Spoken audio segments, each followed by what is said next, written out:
Hey guys, this is your host Irfan Nasser, and today in this video I will show you how you can easily use WhatsApp on two different smartphones. For this purpose you need to have another copy of WhatsApp installed on your secondary phone if you already have WhatsApp in that phone.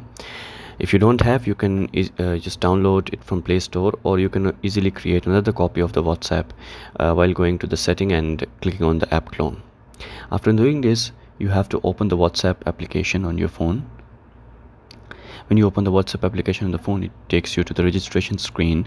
In the registration screen, when it will ask you about the phone number.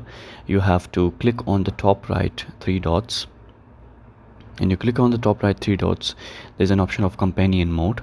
You click on the link as companion mode, and now on your primary phone you need to click on the three dots at the top right corner and click on link devices. When you click on link devices, you have to scan the QR code from this primary phone to that on your secondary phone.